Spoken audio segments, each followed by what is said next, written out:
Oh, we're live, Wendell. Hello. Hi. Hi.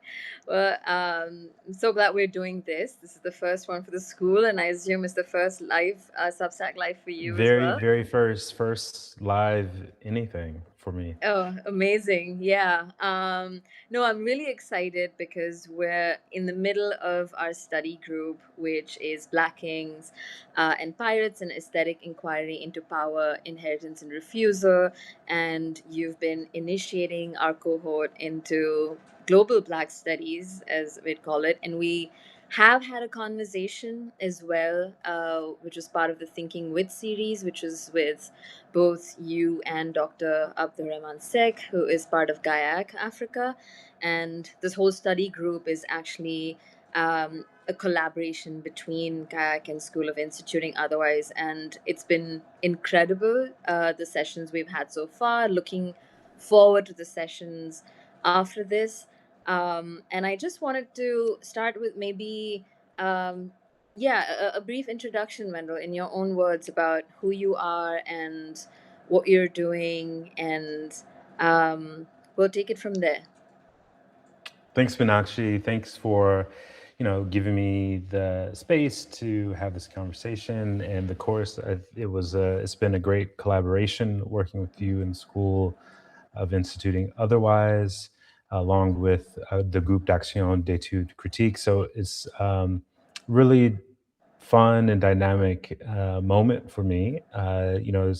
Here I am based in Morocco as a professor of African humanities and working with, this Senegalese university adjacent decolonial collective. And then with you in India, I think it's reflective of the kind of emergent future of what collaboration and just thinking from the ground up is going to look like, connected and distributed. So I'm Wendell Marsh. I am a philologist. And by that, I mean I'm a lover of study, right? I'm not talking about the old antiquarian kind of philologists that try to rank and order the world's civilizations through languages and the artifacts of languages. But I mean something more deeper and more general to the human experience, which I take from Malcolm X in his autobiography that co-written with Alex Haley. There are several moments, kind of these more subtle moments throughout the text where he refers to philology and how it's a tough science about how a word can lose its shape but retain its meaning.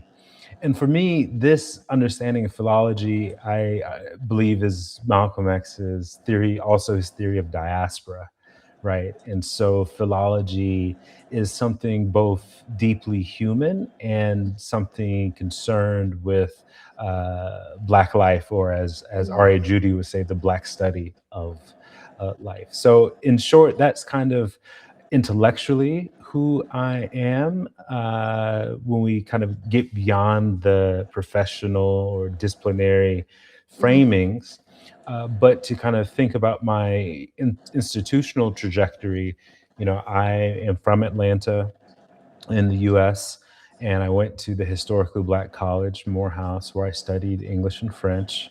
I worked on the newspaper there, and I was animated by some core questions going into the university. I went to Morehouse inspired by the likes of W.B. Du Bois, who, I remember when I was in high school, I came across this line in The Souls of Black Folks that, all men can't go to college, but some men must, So I had this very talented 10th, kind of masculine, Mhm. Black scholar kind of model that really inspired me and, took me to Morehouse. But I was really interested in, the idea of Africa in the world and connecting the African American experience to a deeper historical one. And so I was interested in the empires of Ghana, Mali, Songhai. And when I started studying those, I came across all these Arabic texts, these Arabic sources. that demonstrated this history. So I took an interest in that. I eventually studied in Egypt after college, focusing on Arabic, and eventually went to grad school, did comparative literature and African studies, but in a department that also had Middle Eastern and South Asian studies. And so I was really interested in that program in particular because I was always interested in thinking about the multiplicity of relations, right? The kind of tricontinental, if you will. And so that was a place where that could be cultivated. And eventually I finished there and was working at Rutgers in New Jersey in an Africana Studies department. And now I'm here in Morocco since September, where I am continuing my work and have a few different projects. And on the side, I'm thinking also about working beyond the university, which has brought me here. Yeah. Oh, no, wonderful. Yeah. And I think that's sort of been a point of interest, when I was reaching out to you as well and said, okay, let's do something together. And you took that leap of faith. And, we're sort of getting, as you said, like, how weird can I get? And I said, please get as weird as you want with what you're going to design for our study group. And I think, at least in South Asia, the idea of Black study is not a predominant line of inquiry as yet. There is some, introduction to, say, Moten and Hani, pretty much, who are the people that I also got introduced to the concept of Black study, and also the way that we move through the institution while we kind of institute outside of it as well. Um, but it was really interesting to sort of read a lot of your Substack posts. You should follow Wendell as well here on Substack, and there's a lot of some of these ideas that you're thinking through as well. Even your recent post about what it means to set up a syllabus, right? So just going down to these ideas of curriculum study, as you said, which has been your primary interest, and how it's rooted in a certain political framework as well. And I just want to sort of go into two parts. One, which is the idea of instituting otherwise, or your broader frameworks, and then sort of going into what we've been thinking through with Terence Nance's show and the idea of kings and pirates, and how you've been feeling about it, and just sharing that as well here on this live.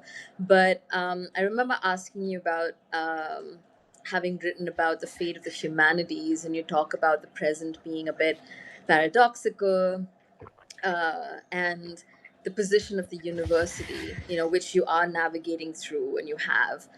Could you speak a little bit to that the paradox that we're in?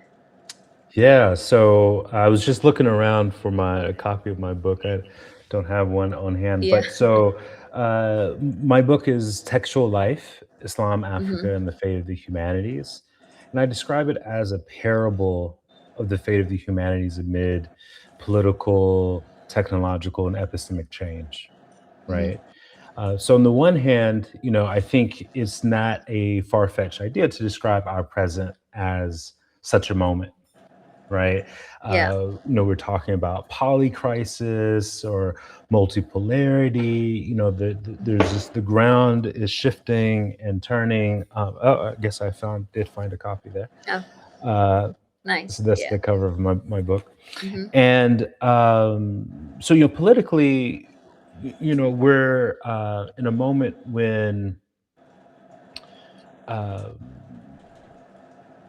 the shape of politics and the rules based order, all the conventions that have dominated for a while are on the one hand going out the window, but also I think very clearly something else is being constituted, right? And there's a struggle, there's a contest to determine what is going to be, right? How politics will look, not only in the near future, but for the next uh, century or Mm-hmm. more, right? And there's definitely one side that kind of imagines this techno feudal order to kind of use the concept of Giannis. I can never say his last name, so I won't even try. But the Greek leftist, and so that's kind of one side. And on the other side, you have us, right, who actually wants a just world for everybody. And so that's the kind of political transition we're in, right? And then when we think about the technological one, clearly, whether it's AI, but even more deeply, I think just we're still, only 20 years, 30 years into the information transition, right? And so, what knowledge means in this context is far from given.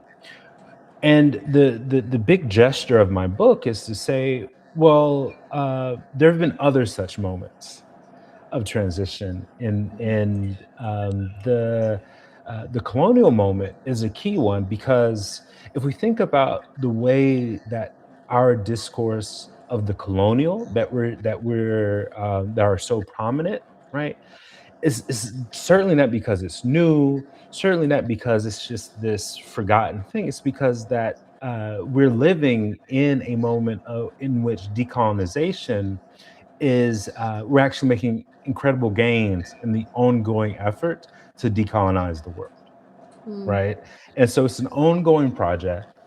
And so it is useful, helpful to return to those moments, earlier moments of colonial contestation, such as 1920s in French West Africa, to think through about the convergence of these different transitions. And so, for my book in particular, I'm interested in the convergence between, on the one hand, a kind of a new common sense that was established in French West Africa about how the colonial state would relate to Islam via Muslim scholars, Muslim nobility in particular, and a change in the disciplines that the colonial state kind of used and leveraged to know the colony better,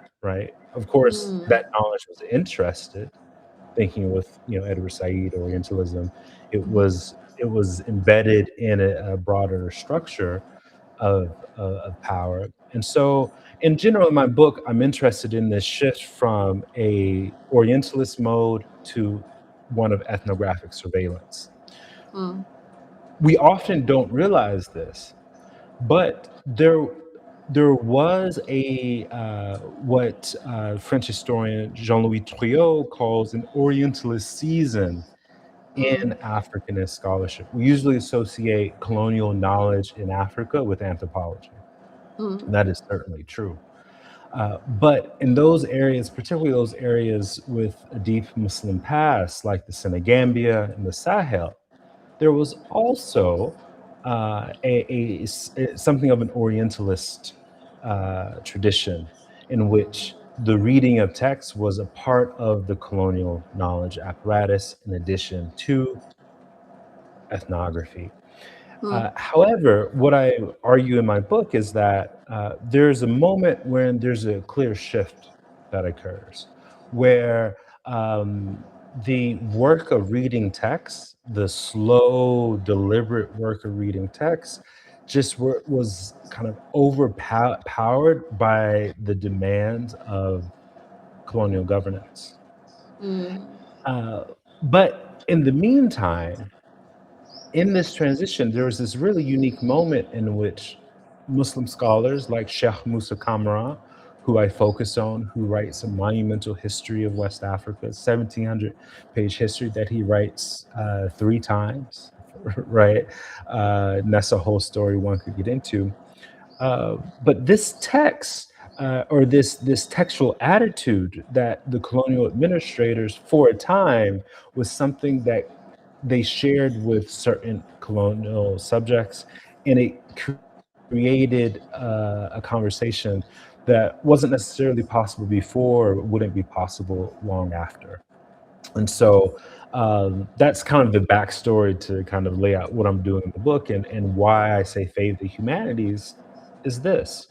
Today, 2026, uh, we're still speaking about Sheikh Musa Kamara.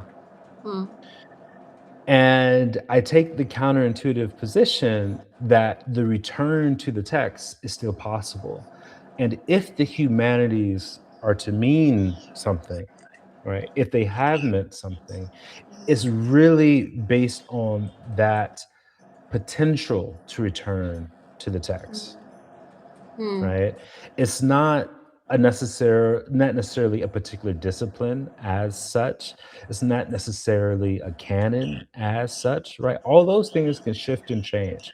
But what I'm interested is the commitment to reading again, which, by the way, is one of the classical etymologies of religion, right? Religere, to read again, to go over again. And I think that that spirit is what defines the humanities. And I don't see that going anywhere, no matter what institutional change might occur. Hmm. Yeah, no, and I think even, at the school, the core idea of collective study and writing, both writing and study as something that works in tandem. You don't just write without, like, the study, or you don't study without, like, a bit of the writing, because I guess the structures, or the capitalist, the techno capitalist structures that you work in also sort of necessitates this kind of silos that everybody, and there's a expertise as well. I Yeah. think often when we've done study groups, we've done theory, and theory is a scary word for most people because it means inaccessible, or you're not meant to have, the intelligence or the capability to read this, because it's beyond your intellectual pursuit, which is then often what affects, class, caste, gender, and all of, race, right? Like it's basically just how you construct that through this idea that knowledge is only meant to be deciphered or made or contextualized by a few. And so this idea that you can bring your lived experience, or you've lived your life, so you're coming to a text with that experience, and then what are you going to offer, even if it is doubt, even if it is questions, like we've forgotten how to ask, or say, I don't understand this, what am I missing, or how can I understand this better, what do you think, this sort of, that kind of an engagement is how we did it or how we, that's a relational aspect of study as well. And I know that you did what is a study group. Is that a question you're still thinking through? Has that changed? Because that was in 2020 when Yeah. I think you were translating the Undercommons into French. And you speak again a little bit about that in our written conversation. But I'm just curious where, I mean, you sort of alluded to it a little bit, but specifically, you know, with that study group from 2020, like how has those questions, or how have those questions or relations changed for you, if at all?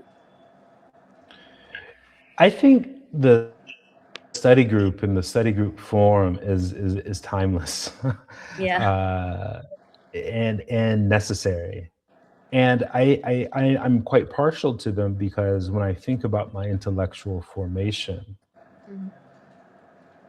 they have played the kind of key role, right? Like, so yeah, I did grad school and definitely sat in a lot of seminars. But when I really think about the leaps in understanding, in developing a scholarly practice, they didn't occur because of a class I took, right? They occurred in context of study groups, right? Mm. Whether they be movement study groups, right? Maybe they were kind of, I was a part of uh, kind of a review of politics viewpoint uh, from 2011 to 2018. It was founded by Assad Haider and Salar Mm. Mohaddesi, who were trying to reinvigorate debates around Marxism in the U.S. In such a way that really grounded it in an American experience.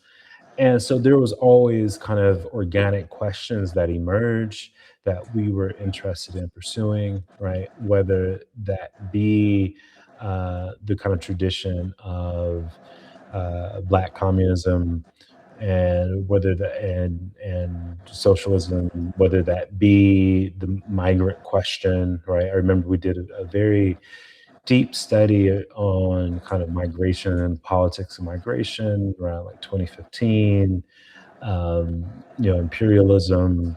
And so they were theoretical, but it was a practice, and the study group helped me understand what theoretical practice means, right? The practice of doing theory, right? I think it's Marx says somewhere that like philosophy is the practice of theory, right? And doing that with others, and I'm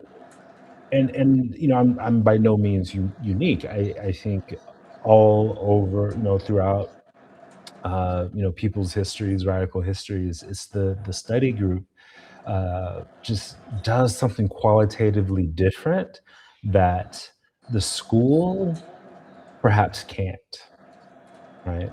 Now, when I became a professor at Rutgers, this put me at quite the disadvantage because I first tried to make the college classroom the space of a study group. And that doesn't work because it's just not, right? It's just not that same space. It is, no matter how radical your politics, no matter how aware you are about the embodiment and performance of power in your interactions with others, it is an unequal space, right? A perhaps coercive space, right? Where you have the capacity as an instructor to give someone a grade that has real meaning for their lives, right? And we can't pretend that that's not the situation. At best, we can like acknowledge it and try to work with it and talk about it, but it's a different scenario. More and more institutions are place such demands on instruction that the quality of experience where you're going deep, where you're going together, right, where it's collective as opposed to individual, in the non-hierarchical or less hierarchical format, just isn't possible, but it is possible with study group. And so in terms of the transformative capacity that we want for education, I think is actually to be found in the study group.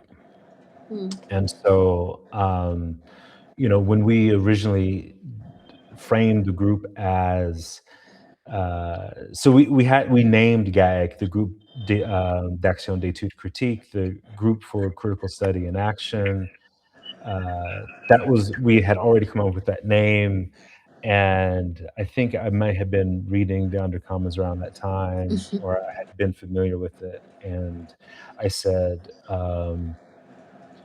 "Well, if we're the group of critical study and action, like, what is a study group, right?" As a way of asking the question, well, what are we, right? And it was a bit meta, but when we talk about theory, you mentioned how off-putting that is.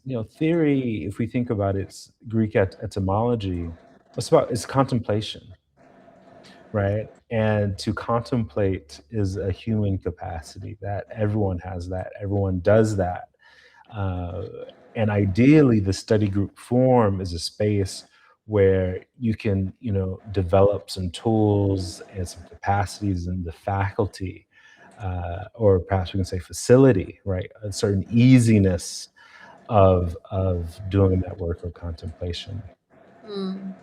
Yeah, no, I'm glad you sort of went into GAC because, again, I'd love to understand uh, a little bit more about how that space is operating, because you've also just recently, I know you go back and forth as well, so you've been there, and it would be nice to sort of give, whoever is going to eventually watch this or is watching this right now, a sense of how that space operates because it's interesting how you say the study group is not possible within the university. And, I think also of the encampments as a rupture because, in the most simple terms, it was like, if we're taught this, we're doing what we've been taught.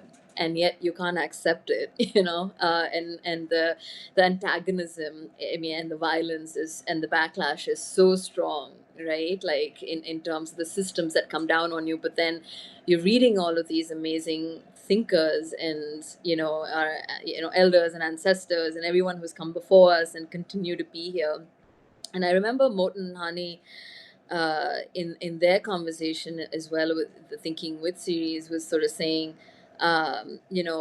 the idea isn't to, even within abolitionist practice, it's not that we can't work in the university, but the idea is that you work there, but make the gap always visible, between what we're aiming to do and where we have to be because we have to have our paid jobs and, live in this sort of practical sort of way, but always make that gap between what is right now and what is actually supposed to be built. Like, just make sure that that keeps widening till it all collapses one day, right? And I thought that was a very interesting frame because most people, and I don't know if this is something you experienced with Gayak and both Abdu as well, but people talk about scaling or, are you going to register, School of IO? Is it, and I always maintain that it can only be a space that is held together by those who show up, whether it's facilitating or studying together, participating,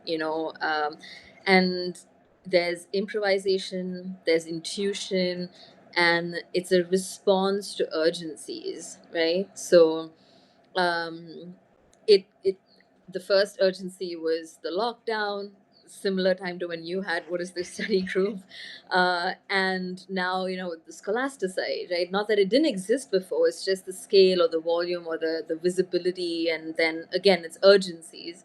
So I'm just wondering if these were similar kind of conversations that are happening at GAC. Like, what happens there? Like, what are the things you're contending with? What are the things that have worked or haven't worked? I know it might be a lot, but just like a few things that might be interesting to share.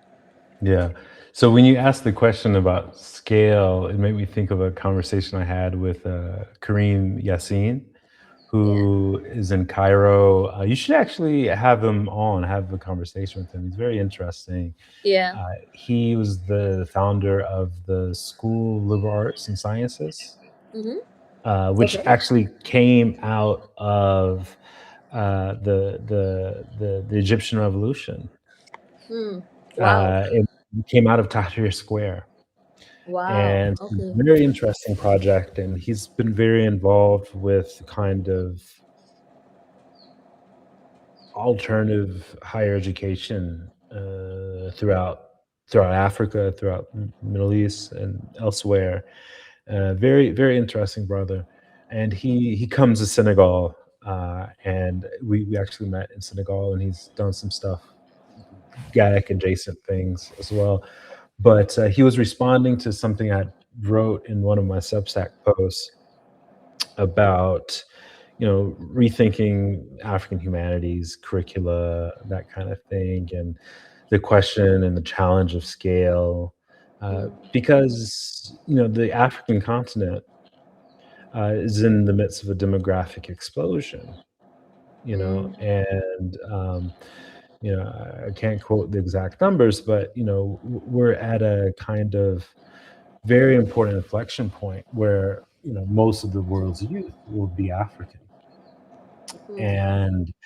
and so there's this very kind of practical question about, like, how do we address uh, this demographic explosion, these millions, if not, a billion of people who will be needing a meaningful, transformative education in the very near future. And Kareem said to me, he says, whenever I'm asked the question about scale, I always ask, well, scale up or scale down? And because he's always trying to scale down, he's always trying to go smaller and smaller. And that's always counterintuitive for folks when growth is the paradigmatic value for our stage of late or post capitalism, right? Yeah. That it is the unquestioned good that orders all other goods. Uh, that if it's good, it should be growing because ultimately growth is what is good. And but as it relates to GAIC, I think this question of urgency versus like strategy has been really important. That tension, and I'm not sure if strategy is the right word, but um, on the one hand, um, the situation is dire, it's urgent, it's immediate, um,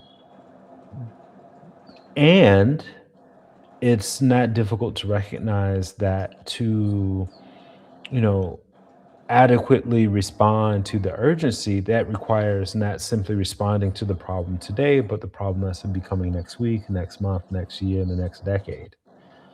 Both are true. And I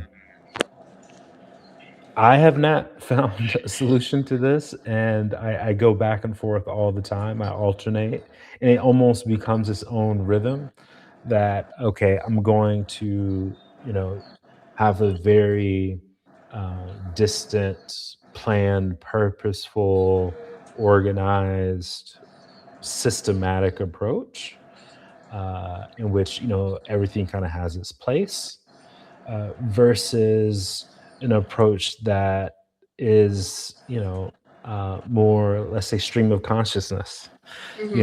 and I'm kind of speaking abstractly here, but in organizational terms, right? Yeah. This means um, it's the contrast between having a set calendar for the next year and a strategy by which we decide we're doing these kinds of events and not these other ones. But then the other side being, okay, well, there's this really important opportunity to respond to what's happening with students on campus in how they're responding to the national political situation, which is a source of energy, which is a source of of knowledge, right? And I think in the GAIC experience, right? So I was someone who was involved in early conversations at its founding, and kind of Abdu, um, however, who couldn't join us today, unfortunately, in part because of the kind of spontaneous nature of what it means to step outside the institution. Um,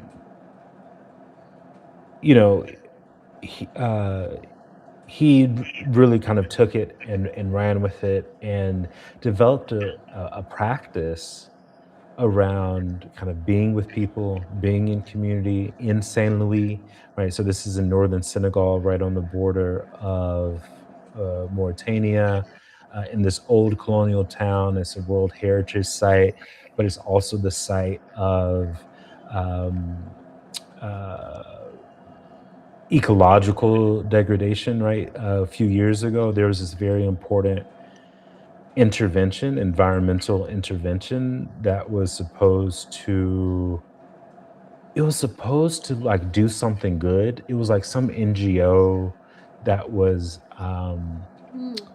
trying to do something with the land. And Saint Louis, you have to understand, is on near the Longue de Barbarie, which is a very thin stretch of land. But whatever they did in this intervention, it actually broke up the Longue de Barbarie Wow. and created an island. Right? Wow. So it's like Okay. where you didn't used to have to have a boat, like you now have to have a boat, right? Wow. Uh, and I don't know if there's been like much accountability for this. Mm. And I don't know how you like would imagine such accountability. But so there's that ecological question, with rising seawaters, there's that concern of how quickly things are gonna escalate.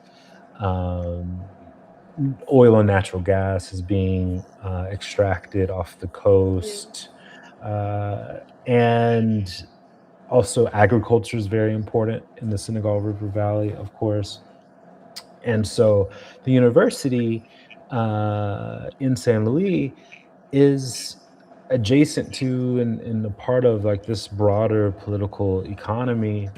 And so, but it's an environment of incredible scarcity, right? And it seems that the greater the scarcity, the greater the urgency, and the more difficult it is to implement strategy. So I think that's the kind of balance that for the last 5, 6 years, actually, we've been trying to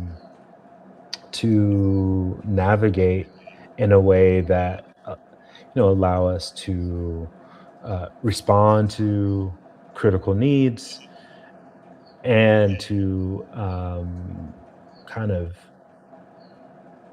play offensively at the same time, if that makes sense. And I'll just wrap that up by saying, even the idea of critical needs it's been my work with GAEC that has really shifted my thinking around, okay, what is it that we're studying when we in Black studies, but in general, just like critical thought, Mm-hmm. right? And so I reorganized my introduction to Africana Studies course through critical needs, right? Mm-hmm. Breath, housing, water, food, pleasure. And it was largely because of my work with the GAIAC that I said, okay, well, if we want to challenge the notion that growth is an unquestionable good, and if we want to develop a society oriented to human needs for their flourishing as opposed to profit or extraction, then we need to start thinking about critical needs. And so I structured the intro course based on this work with GAIAC that really made urgency and crisis Mm-hmm. central to the thinking itself. Mm-hmm. Yeah, no, that's amazing. In terms of thinking materially, but also something that you allude to again in our conversations is you said to live textually today is above all a matter of commitment. You also referred to, of course, returning to the text, and the etymology for religion is religare, like that's what you sort of say, to read again, right? And I just want to shift a little bit to our study group as well, Yeah. because that's where a lot of these ideas are also sort of being, yeah, I mean, thought through. Not that it wasn't before, but I also sort of framed even this conversation as a space of attention. And so when you were also speaking about like this framing of scale, a scale up, scale down, or then also thinking materially, like, where are where are we located, and then what does that need? Like, it's, going down to like GAC and where it's located and what it means, both historically, but also geographically and socially and politically.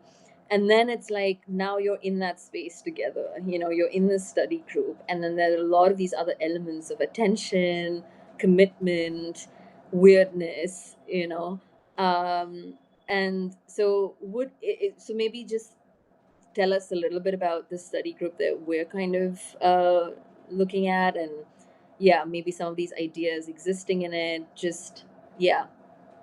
Yeah, A perhaps bit the of advice. bridge. Yeah, perhaps the bridge to thinking about this is tied to what you just said about kind of what happens when you turn your attention to kind of what people need materially and kind of who they are, where they are. When you start paying attention, there's like a network of issues and questions and problem and people that radiate out, right? Which isn't necessarily, which doesn't necessarily correspond to the way we typically organize knowledge, right? The Mm-hmm. categories, right? The major Yeah. divisions. It is a different way of organizing reality, Mm. right? And ultimately, it challenges the way we organize reality because, um, you know, when we talk about the scientific method, for example, we are often um, instituting reality Mm. with each iteration of the method, right? Mm. This isn't the typical way we think about it, right? We think about method as being the way, the mechanism by which we arrive to reliable, consistent results. But that's within a particular reality as it's been developed, right? And I'm Mm. thinking here with the science and technology scholar John Law, right, who talks about ontological politics, Mm. or the ontological politics of research, right? Right. I'm kind of being very academic for a moment, but it'll bring me to the Terence Nance and the random acts of fineness, right? So for John Law, he's saying that every time a method is performed, it's instituting all of its baggage that creates reality as we know it, right? Mm. And that it's not kind of neutral, and it's not that reality wouldn't be there otherwise, but there's just been an entire hinterlands of knowledge and the categories that accompany them, right? Mm. And so when we start with like concepts, the big categories, the disciplines, even the distinction between the humanities and the sciences, Mm-hmm. right? There are a number of other divisions that follow from that, right? However, when we start from a different place, right, the very concrete, right, and we say, okay, you know, we are social beings with particular needs, and we are actually asking as a question, how do people go about meeting those needs, and how do those needs then connect them to a larger network of reality? Then different elements get put into conversation that wouldn't necessarily be together if we had started from the abstraction, right? But the abstraction is an inheritance, Mm. right? It's an inheritance. We didn't make it, we didn't establish it. We got to the party late, and this was already what was cooking, right? And by centering an object, right, and really attending to the qualities of the object as it is, and being patient, coaxing from it language, ideas, as it emerges, not necessarily in the neat categories that we want to use to put it on a shelf in a library, or a category by which we can submit it to the market to sell as a commodity, Mm. right? But as a way of understanding the thing in and of itself, um, then we have to call upon a whole range of other kinds of knowledge and relationships that wouldn't otherwise be called upon, right? And so, for me, aesthetic inquiry in particular is one way that I'm kind of describing this orientation, right? Which is about, okay, like, here's an object, a real concrete material object in the world. Uh, let's call it an artistic one, an aesthetic object, right? It has formal properties. There is an intended significance embedded within it. And if we kind of pursue an understanding of the qualities of that object, then it's going to take us on a journey that we probably can't fully anticipate, right? Mm. And I'm calling that aesthetic inquiry partly, I'm inspired by one of Spivak's very important books, An Aesthetic Education in the Era of Globalization. And the idea of that work is, globalization defined by like a hyper rationality, informatization, computerization, and a kind of aesthetic education being an antidote to the techno-scientific sensibilities that dominate our world today, Mm-hmm. right? Which relies on the established categories, et cetera, what have you. Yeah. So that's the kind of method of what we're doing, Mm-hmm. right? We are really taking description seriously and Mm-hmm. taking it where it takes us and being okay with the results or the non-results, right? I've been thinking a lot about Frantz Fanon recently, and Yeah. Lou Turner, who's a kind of Fanon scholar in Chicago, I believe. He talks about creative failure, Frantz Fanon, and the practice of creative failure. I don't know, something about that just speaks to me, right? It's just like, Yeah. um, in a context in which productivity and output and scale and all this is so key. The promise of creating something that doesn't yet exist through Mm-hmm. the certainty of failure Yeah. is very seductive to me. Mm-hmm. It's Mm-hmm. very seductive. Yeah. And so, Terrence Nance's Random Acts of Flyness season 2, or the pilot program, is one of these very elusive projects, right? Mm-hmm. It is always running away from me because it's always running away. It's fugitive in that way. And so, you're never going to quite capture it, right? But why would you want to, Yeah. right? Why would you want to? So much of the wonder of the production, the text, if you will, is that it is elusive, and it operationalizes ambiguity in a non-reductive way. Yeah. Yeah, no, and I mean, I'm just gonna like there were two things that were kind of standing out to me even while doing the sessions, and something that you also just said about capture, and the other being when we had our first session, we had those were sort of, I mean, of course, the group has those who've seen the show or those who've engaged with it for a while, but then there's also those who haven't ever encountered Terrence Nance or the show or watched the show.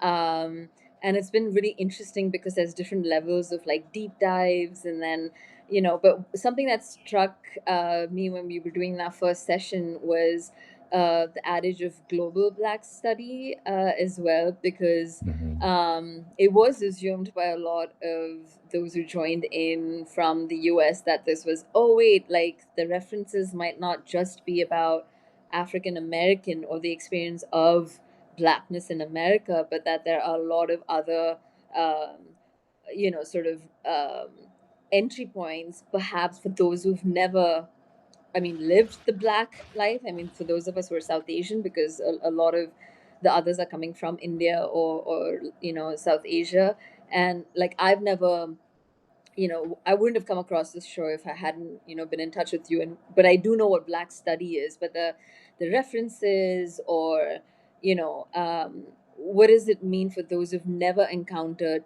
these cues, this language that cannot be captured, that is part of like Black visual aesthetic, culture study. And it's also going into myths and legends and stories and folklore from specific parts of Africa as well, so that this idea of global Black study is so many different intersections, who is encountering it, what are we bringing in. And it's also interesting then to think of capture, because we live in this sort of meltdown around AI, and what do we do, how do we not get captured by that technology. So it's also interesting to see, um, just yeah, the show itself as being something that you just can't sort of feed it into some machine and the machine's not going to learn about it just like that, but us as human beings coming together and studying this is like very interesting to me, our collective kind of consciousness working, as opposed to this idea that the machine can just take anything and produce, study and context. But yeah, but the idea, just I guess what I'm getting at is, how has it been for you to see people come from different walks of life or parts of the world, and then we're studying this very specific language. And so what does global Black study mean as opposed to just Mhm. Black study, if at all there's a distinction. And yeah. S- So I'm going to answer that question, but I want to give an example of something you just said Yeah. about the difference between kind of an algorithm processing the content of the show versus kind of what we're doing together. And so we spent a good amount of time on a video essay embedded in Yes. the fifth Yeah. episode, right? Yeah. So, um, without any giving any crucial details, the video has an arc, right? Hmm. Or excuse me, the series has an arc. There is, it's not a linear arc, right? But there is a narrative arc there, with things that happen, and there's a sequence. But there's also a um, these moments of tangents and commentaries, right? And so there is a kind of a collage video essay where there's a narrator that is introduced. You're like, okay, where's this Yeah. narrative voice coming from? But it's giving a commentary that helps us ultimately understand the show. It's a commentary on the show, embedded in one of the segments. And this video essay is framed as uh, Michael Jackson was a king, Prince was a pirate, and it gives all these examples of what celebrity or well-known person, historical figure was one or the other, applies this reading to Black Panther. And what's incredible about the use of the archetype, right? It, the question of whether or not the example is correct, whether or not it's true, is wholly irrelevant. What's true doesn't even matter, right? It's that the juxtaposition of these two types create the possibility for reflection about meaning, right? And even embedded within the video essay is a frame that lasts about two Yeah. to three seconds that says, it's a bullet point frame that says notes for the post episode discussion. Yeah. Right? So inside of the video essay, that is a commentary on the whole, this instance of what R.A. Judy called parasymbiosis is a commentary on the commentary, right? In this kind Yeah. of capsule form. And what it does is it creates the possibility for working through together. And so what we're able to do together and what we're invited to do together through the very form of the show, right? This formal qualities is not simply coming up with an answer, or rather, it's not the answer that's important, it's the coming up with, Mm. right? The Mm. action, the collective action. And so That's just an example of something Yeah. that's coming out of the show. But the question about Black study and global Black study, if there's a distinction, is a crucial one. It's an important one, and it is the stuff of an entire graduate seminar, which I won't quite, give you today. But for me to describe this kind of space, these ideas, this global Black study, is simply to bring out the global dimensions that are already present in Black study, right? Mm. So Blackness was and always has been inherently a global idea, Mm-hmm. right? Mm. It's Mm. always been a global idea. It emerges in a set of global encounters, right? In the Atlantic, in the Sahara, right? In the Indian Ocean world, right? Yeah. We often think of the Atlantic slave trade in isolation, by the way, right? But remember, there was a significant portion of Malagasy enslaved people who were being Yeah. taken to the Americas, right? And there were Malagasy enslaved folks who were also going to parts of the subcontinent. And so, the Indian Ocean becomes militarized in the 15th century in a way that it had never been before, right? The Yeah. Indian Ocean and its kind of longue durée of typhoon season, trade with the Dow networks, right? It was a economic system. It was a purely economic system that was not militarized. But the Portuguese rounded the Cape of Good Hope, right? And eventually, the Dutch come along too, and others, and it militarizes the space like it had never been in human history, right? That's happening along with developments in the Atlantic world, and the emergence of plantation technologies, plantation practice, economic practices, etc., right, are moving at the planetary scale, right? And so Black as a category, as a representation of a relation of production, right, that emerges along with capitalist modernity, along with a colonial modernity, is always already a global idea and a global concept.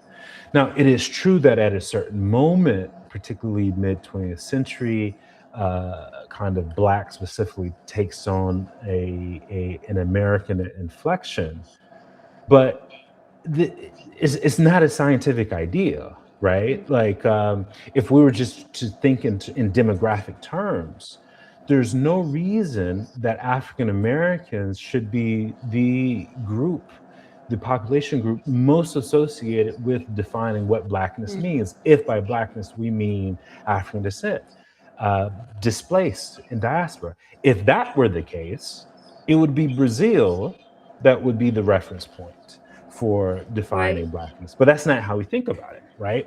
Mm. Mm. And so there's an inherently irrational, if you will, dimension to how we think about these things. But if we think about them historically, the Blackness is always a global category. It is in circulation. And to speak of global Black studies is to emphasize those dimensions. It's Mm. not making a distinction Mm-hmm. against Black study as something Mm. being African American. No, it's saying that even when we look at African American history, which by the way is an ethnic category, not even a racial one, when we do, what we see is the global. And so it's a matter of perspective. Mm. I do see a question. Yeah, I do see a question. So yeah, Mhm. we have time. So please go for it. I think it says it's from T.S. Battistoli, who says, "Could you talk a little more about how you think about Fanon, both as it relates to the present moment generally and as it relates to random acts of flyness specifically?" That's a great question. I don't have a ready response. That's what makes it a good question, though, right? It's not something I anticipated, but let me give it a try. So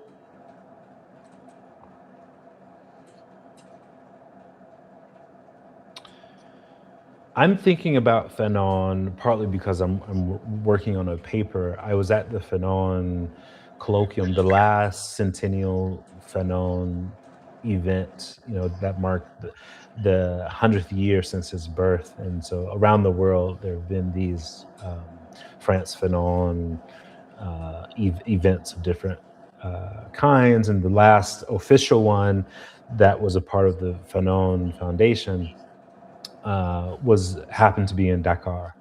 And so I went to that, and the paper I gave was towards a Fanonian reading of Sheikh Musa Kamra. So we were talking about my book earlier and the figure Sheikh Musa Kamra. And in this paper, I'm trying to uh, perform a Fanonian reading of that text, of Kamra's works. And as I started to work on it, I realized that I needed to work out Fanon's views on the religious, right? Because more generally, we can kind of off the cuff say that, if we just kind of briskly read Wretched of the Earth, for example, he's pretty disparaging, right? And it's not obvious that there is a real Fanonian reading, or rather that a Fanonian reading of the religious is kind of dismissive or at best instrumental, right? And there's some important texts that one might use to perform this reading.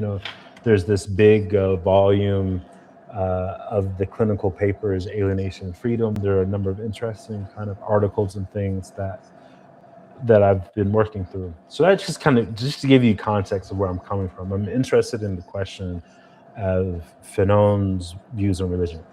Well, that's actually quite relevant, right? And I think a lot of people right now, with the kind of heroic efforts of the Gazan people for their freedom, for justice, their fight against genocide. One of the arguments against their struggle, and of also now the Iranian regime, Iranian government, excuse me, is its religious character, right? The religious character of the resistance. And there are some people who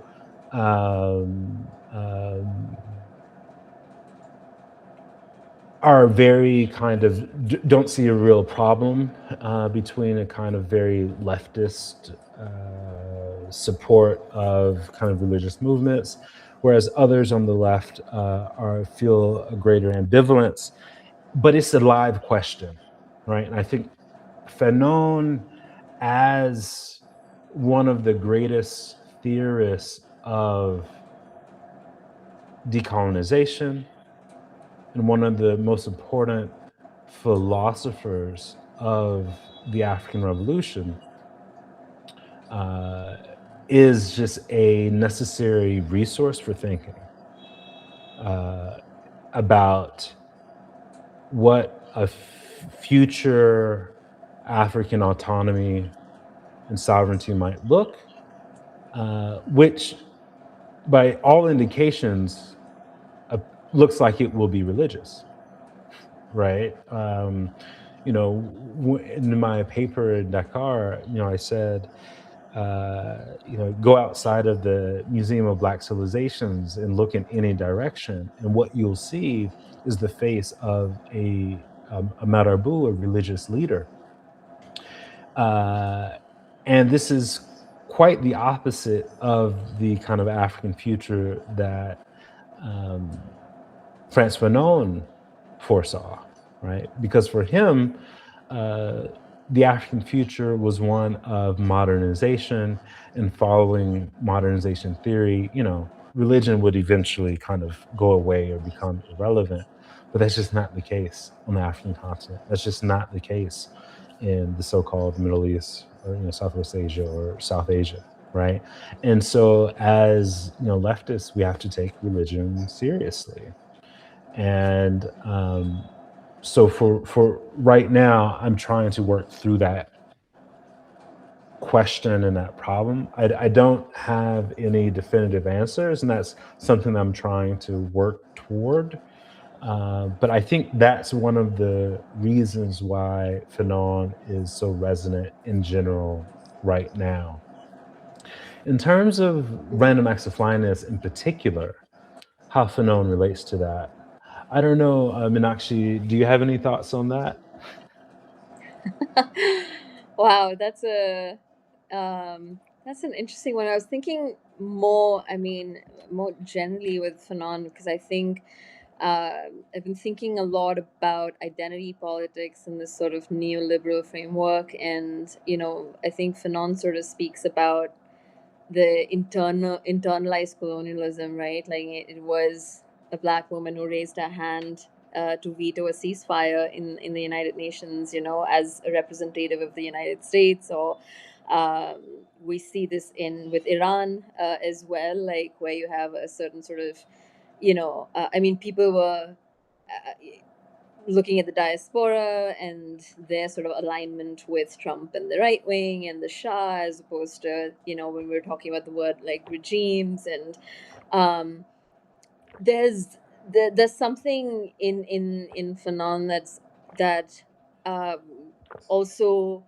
is telling us what, we spoke earlier about disciplines, and fields of studies and expertise, and he was looking at the psychology of both the oppressed and the oppressor. And then it's like, he was also talking about resistance, and what that can look like. And I think um, I've been listening to a lot of people refer to him, especially in terms of the internalized colonial self, because I've been thinking about like ourselves, our fragmented selves, the systems that work through ourselves. And I think Fanon is hugely, I mean, you just have to go back to him constantly, uh, I think it's been helpful in that sense, at least like for me. And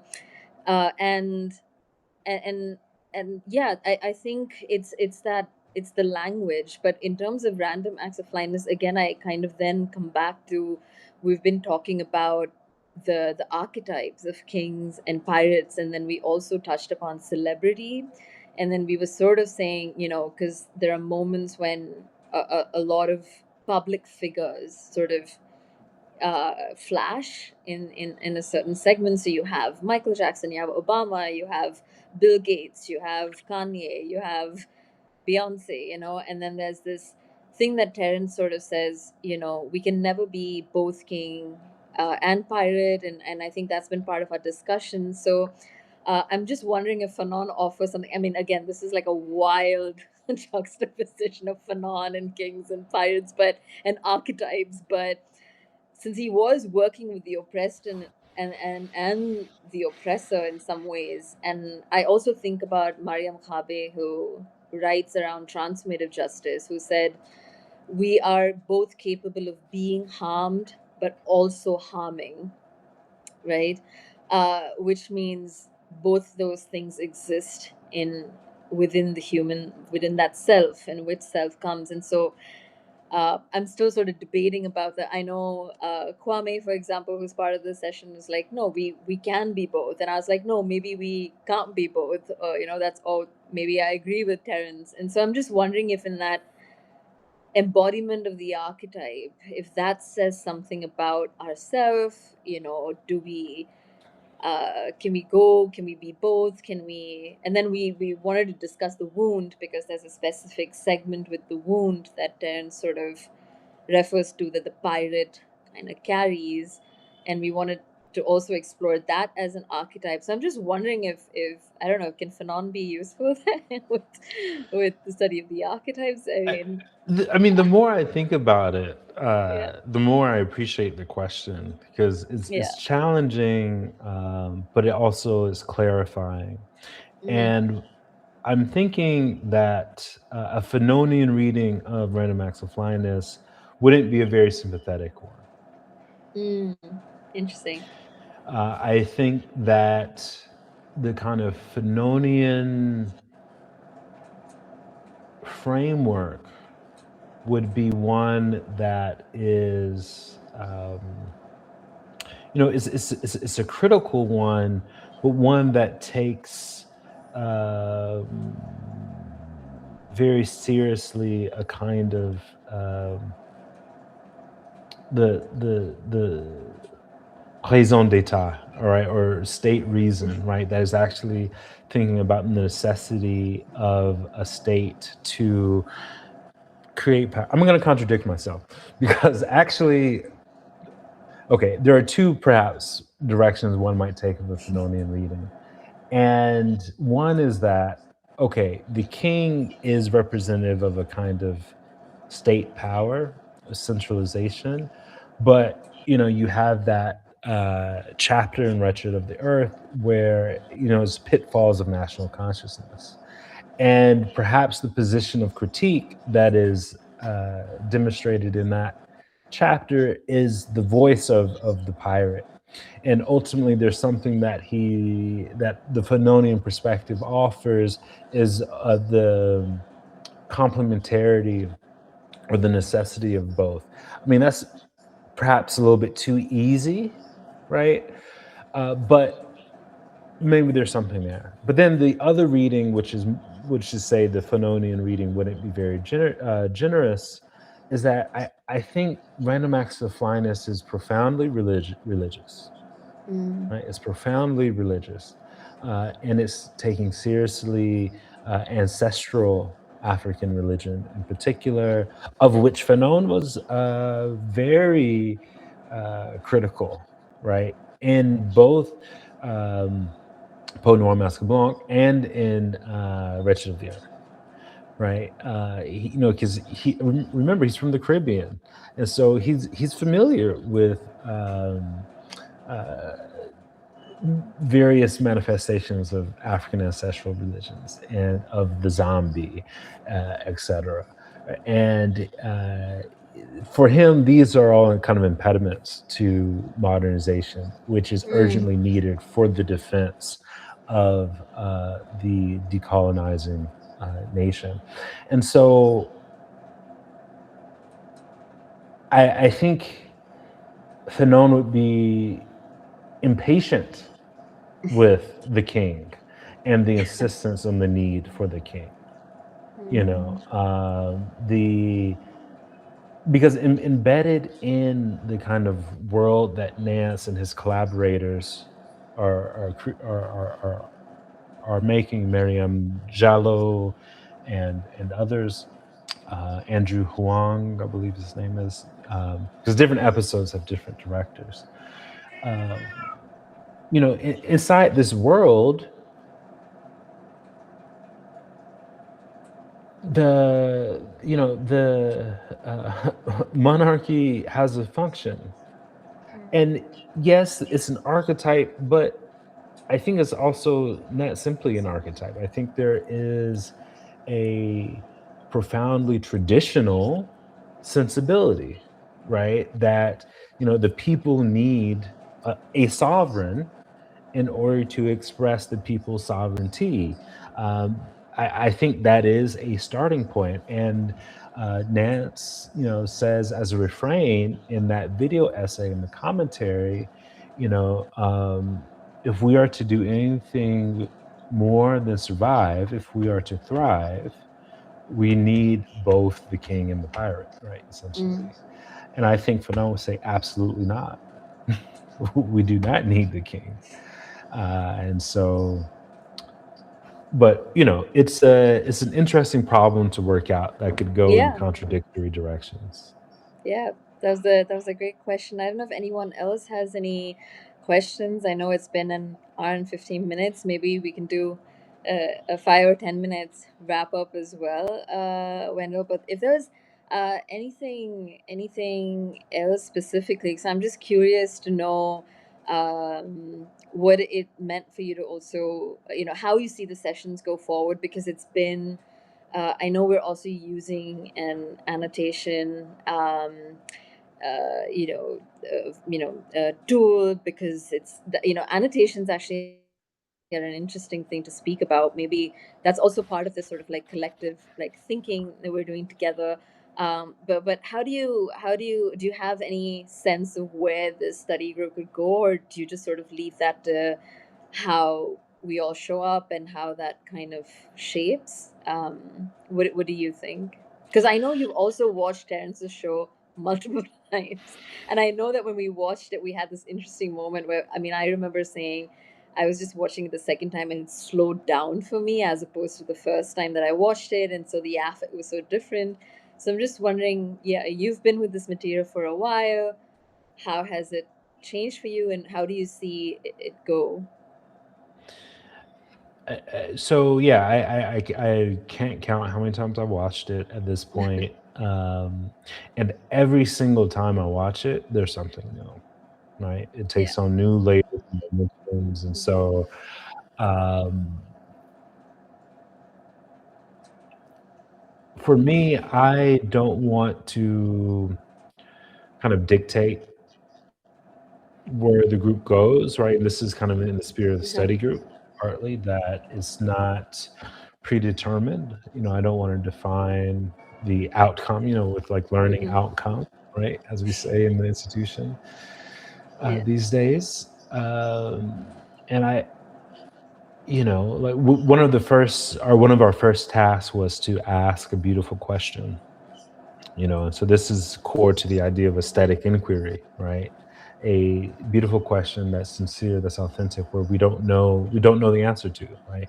Why ask a question that you already know the answer to, right? Just make a Hmm. statement. Yeah. uh, and we came up with several questions, and to be honest, we voted, right? And the question that we came up with, I didn't think was an interesting question. you know, Yeah. personally. But that's okay, right? Like it's not my subjectivity that is overtaking and determining the subjectivity of any other one person or us as a collective, Hmm. you know. And I cede to that because ultimately, and this is maybe fundamentally the problem with mainstream educational institutions. And here I'm Hmm. quoting directly Hmm. one of my core texts, right? The Ignorant Schoolmaster by Yeah. Rancière, right? Yes. Five Lessons in Intellectual Emancipation. It's literally right next to Bell Hook's Teaching to Transgress and Paulo Freire's um, A Pedagogy of the Oppressed, right? But I like Rancière in particular because he talks about an emancipatory education and a stultifying one, right? Or Hmm. or a stupefying education, right? Hmm. And I won't go into detail about the book, but if we imagine one way of being with others, intellectually speaking, it is a way of accompanying them in their subjectivation as an emancipated Hmm. subject, right? Like accompanying them on their journey. Uh, and there's a way of having your own subjectivity as a instructor to overcome and overtake and dominate them, right? And with your performance of your brilliance and your expertise, and it's always tied to an expertise that does this, it actually paradoxically makes people more stupid, right? It stupefies them, it stultifies them. And so when you actually tell people this is the answer or this is the way you need to do something, right? As if it were a command, do this, don't do that, or this is the best, right? You're choosing for them. And so my kind of teaching philosophy is a radically democratic one, in which ultimately, more than anything, that any like content or any skill I have to teach, and perhaps there's some things that I can transmit, more than any of that, I'm trying to increase the number of spaces and the number of opportunities where we can practice to live democratically, Mm. right? And to the extent I have a space of if not control, of relative privilege, right? What I want to do is I want to practice us figuring stuff out together, Mm-hmm. right? Democratically. And so, that's why like we voted on the question. I was like, "Ah, Yeah. I don't think it's a good question, but it's ours." Yeah, yeah. No, I mean, and I know that I was just reading again. You could read Wendell and Abdu's conversation with me on School of Instituting Otherwise on our Substack, which is part of like a Thinking With series. And Wendell, the other figure that's come up in our sessions, and I know I won't take.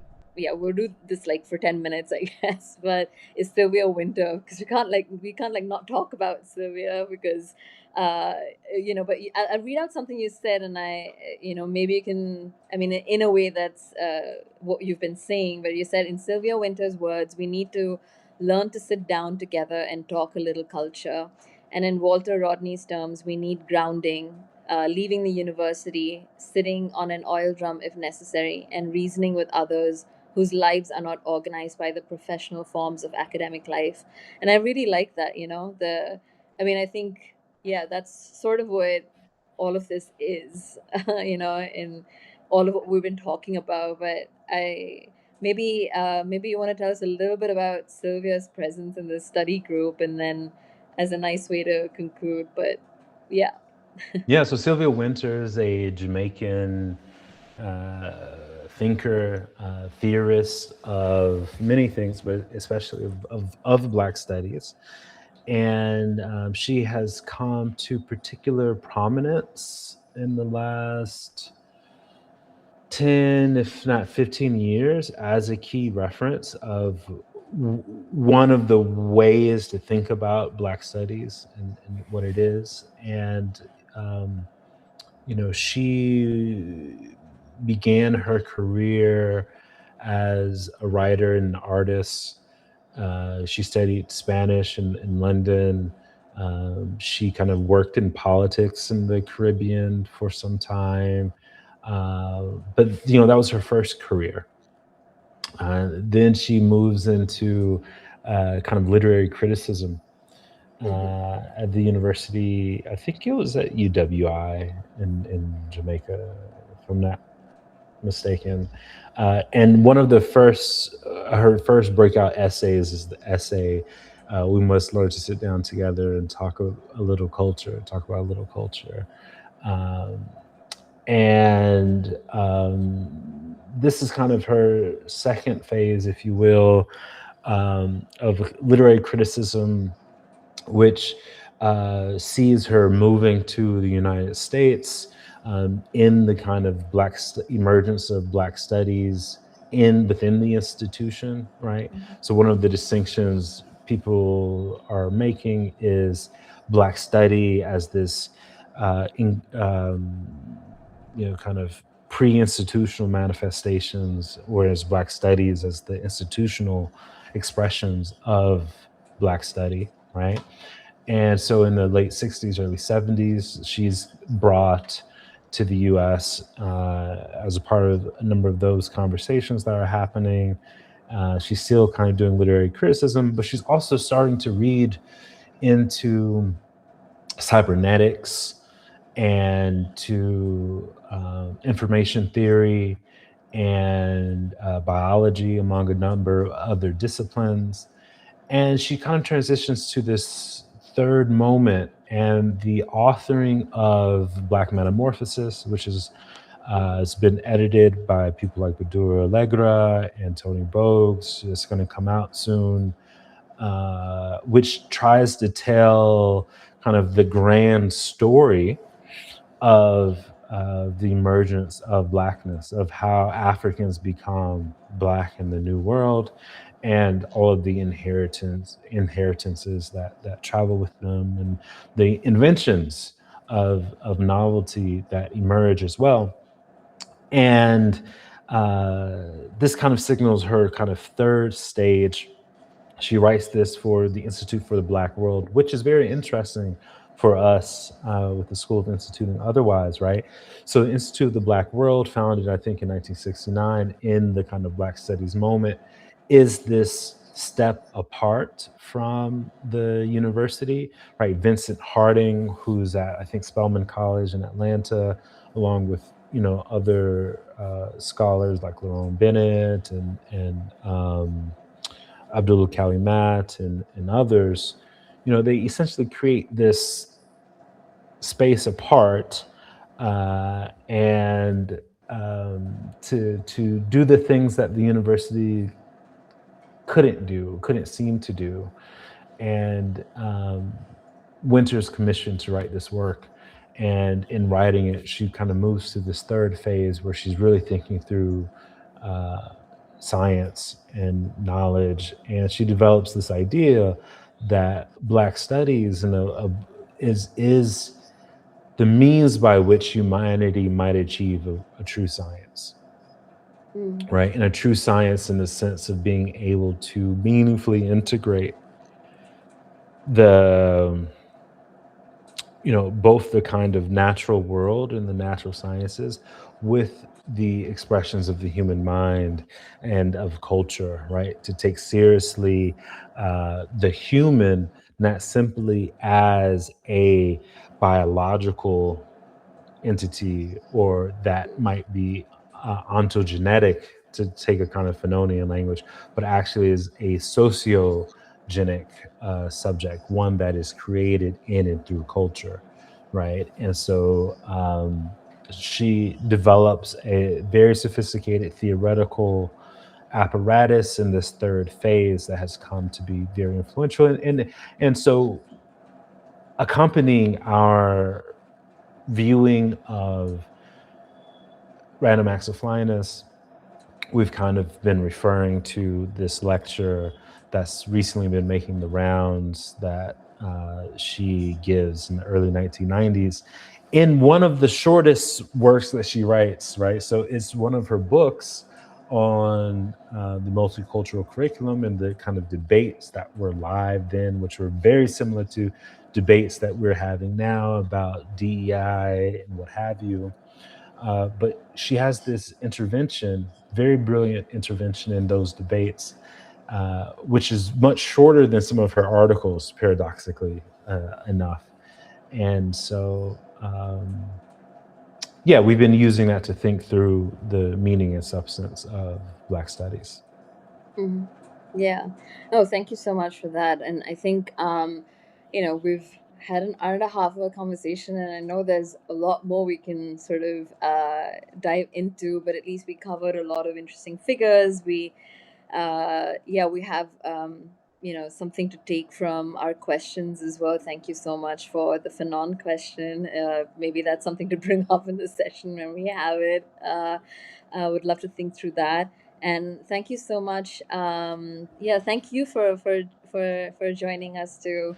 And thank you, and I mean, this is great because it's just constantly, as you said, it's informing how we're thinking through Terrence's work, and I'm looking forward to our session again this Saturday. And I hope we continue to do this. I don't think it's a one-time thing. I think it's just the beginning of many conversations around the show. But thank you so much for your time, and thanks everyone for joining. We'll put this up on Substack.